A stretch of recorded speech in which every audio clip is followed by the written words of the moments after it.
next time you go to a garden center, step over into the dark side.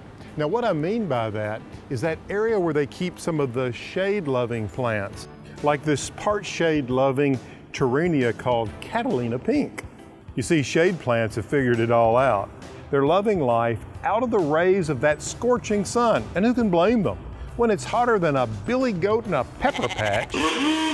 I like to spend my time in shady spots too. Plants that thrive in the shade depend on lesser levels of sunlight as a means to survive. They're far more efficient utilizing the far red light that streams through the canopy. Far red light is light at the extreme red end of the visual spectrum, between red and infrared.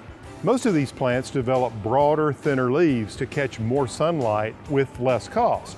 Sometimes shade can be improved by simply trimming off the lower branches of cover trees and shrubs to allow a little more light to get through. There are many plants that thrive under trees, but if you've gardened in the shade before, you know that shallow-rooted trees, well, they can be a challenge. You see, there's more competition for water and nutrients for shallow-rooted trees rather than planting under more deeply rooted ones. By taking your shade-loving plants and planting them in containers, and either placing them in the ground around trees or setting them on top of the ground, that's a great way to keep them from losing the battle for resources with a big tree. But if you do this, you need to make sure that you don't let them stress out due to drought. Keep them watered. Now, I've known some people who've had the big idea of building a raised bed around the foundation of a tree, but be aware that installing a raised bed like this over those tree roots will likely kill the tree, or at the very least, lead the roots to expanding into your new soil. Hey, love azaleas? I do. Take a look at this one. It's called Bloomathon Red. It reblooms.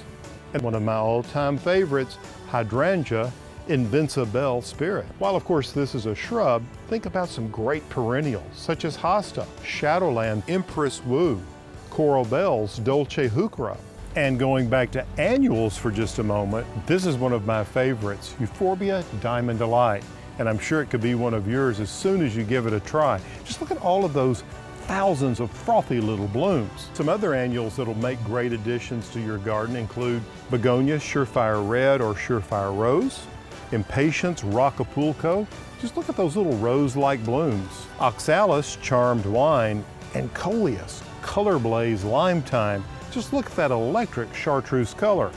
Whether you use annuals, perennials, or shrubs, you can brighten the shady areas of your garden with any of these vibrant varieties.